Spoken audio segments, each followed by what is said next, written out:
Hey there, this is Rachel Ann again, and this reading goes out to someone who is putting themselves into art and being a healer and feels that they're on the right path but wants some assurance that they are. Um, so for this reading, I am going to have you sit through some shuffles because this is a particularly powerful one. What do you do with your life?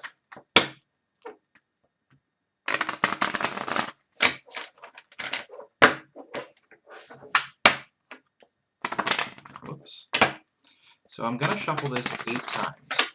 And there's a reason for that. It's that I want it to be as random as possible, because in my opinion, one of the best powers of the tarot is to mimic the chaos that we're all living in. This universe whose rules are undefined and who is completely unfair to us. And I want to say first of all that I'm really happy for you for deciding a path that you want to go on, and I'm also happy for you that you're seeking assurance. It's good to have kind of backup that your ideas aren't out of line in some way. It's really easy to do, especially if you don't feel that you're lined up with your morals. It sounds like you are, but for many people that I do readings for, they're a little mixed on how they feel about what they're doing versus what they feel like they should do. So, a few more little shuffles here. I'm going to cut this into thirds. I'm going to find which one I feel should go where. This one. We're going to do a variation on the Golden Dawn style. It's 15 cards. And there'll be 4 parts. In the center will be you, the emotions that you're dealing with, the situation at hand, followed by 2 cards around it that will tell us what forces are acting on you. So for the first card, we have the Ace of Swords. This is a fun card in that it represents using the intellect, the skills, the physical things that you have, and pointing them into the world to make something happen. And the Ace of Swords, every other sword wants to be the Ace of Swords. So this being right here tells me that you are in fact confident in your skills and confident that you know how to push yourself forward. Now let's see what forces are messing with that. We have lust, and we have debauch. So this is interesting. So lust is a trump card. It's card number 6. I'm sorry, card number 11. And this card represents not only the animalistic lust of sexuality and sexual need, but also the pressure. You can see a lot of imagery here as this force from within, this feminine force, is pushing and pushing, and it's at the point where it wants to break and become the next thing. So the danger with lust is that it's powerful, and it doesn't always lead you where you want to be. On the other side, we have debauch. I'm sure you know the cups represent your emotions, your spiritual being, in a lot of ways.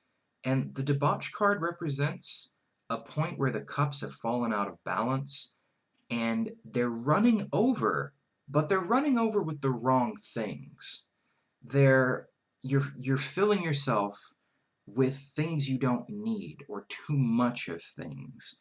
And we're going to find out more about that as we go, but let's see. So that makes sense. You have all the skills that you need, but you feel this pressure, and you also feel this need to overindulge, it seems. So let's find out. It's hard to get these straight. There we go.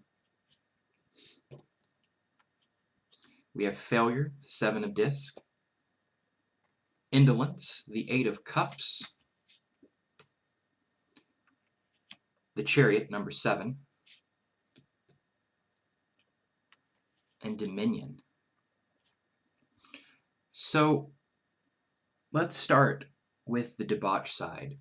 this filling of yourself that doesn't actually give you what you need is causing the material in your life to wither.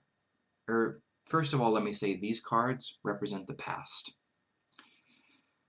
So, this side represents one path you can take.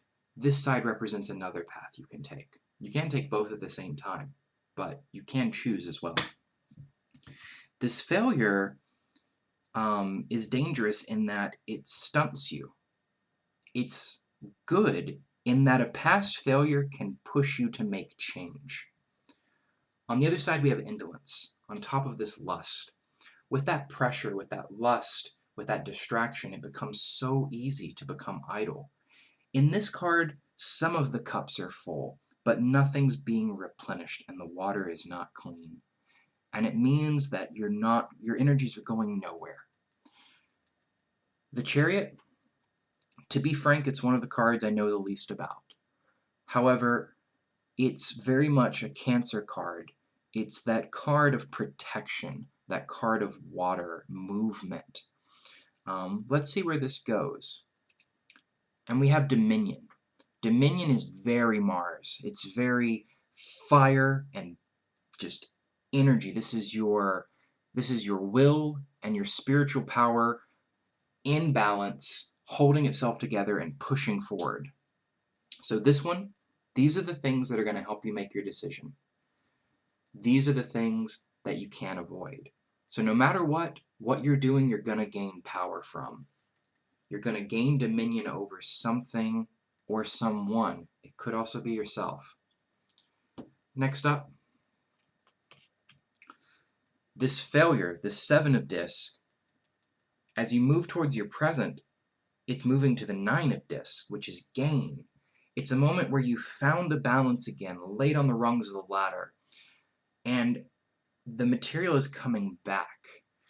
Now, the thing about gain is that you cannot constantly gain. There is always an end. So whatever gains you're making, know that it's important to appreciate them, have gratitude for them, and to prepare for the future. Let's look at this other side, the lustful side. We have disappointment on top of indolence. We have 2 cups here. 2 discs, 2 cups. When you see 2 of the same suit next to each other, they amplify. So that indolence, that lack of taking action, despite this lust and pressure, is leading you to a current state of disappointment, which is not surprising. That's a hard place to be. Now, one moment. I do want to consult something.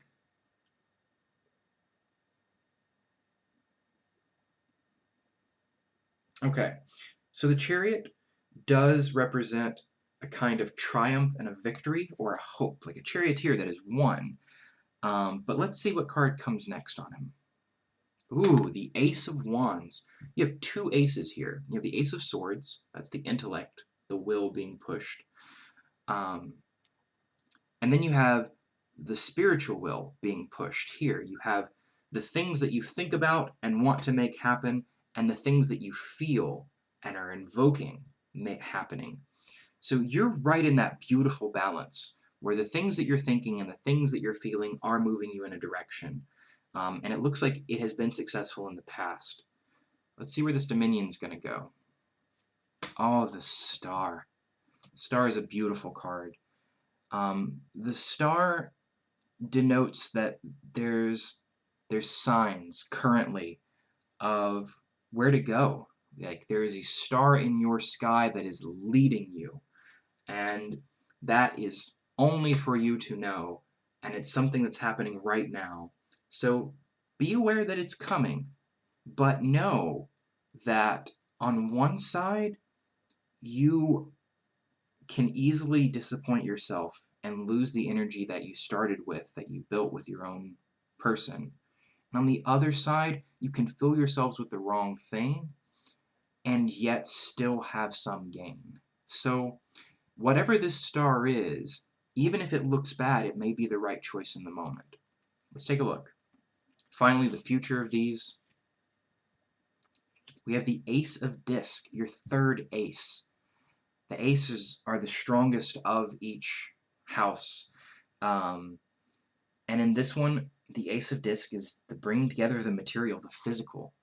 So this debauch, this thing that is filling you up in a way that hasn't been giving you what you need, has been giving you or will give you the materials that you need.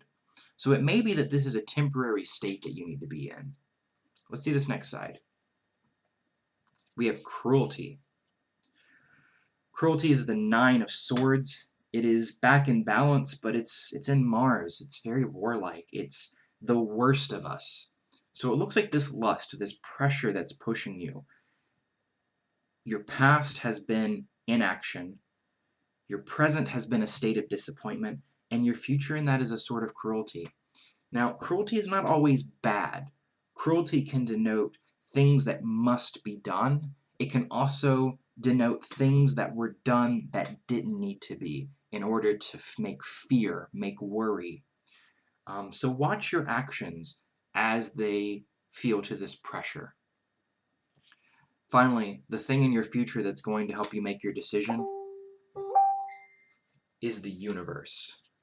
Now, the universe is it's kind of the end of everything. It's inertia, it's patience, it's everything.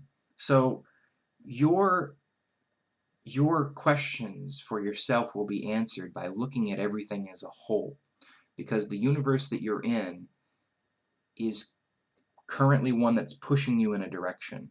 These two cards together both denote a lot of pressure. And I would say to listen to the universe more than I would listen to lust. Let's look at the final card. The things outside of your control. Oh, the priestess.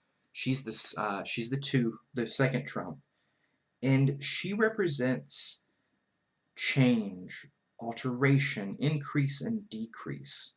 So it's very water-like. And the thing to be worried about with the priestess is, although she has found some great spiritual power, it's almost as if that she's so susceptible to the outside forces that you have to be careful what comes in. So what this says about your future is that whatever influences you have, they're going to make you who you are. They're going to show on you. So my advice is that it looks like your intellect has led you to this particular dichotomy. And what I would say is use your present will and look for that star to find your answers in the universe and to make sure that this priestess is the one that you want to be. All right, thank you.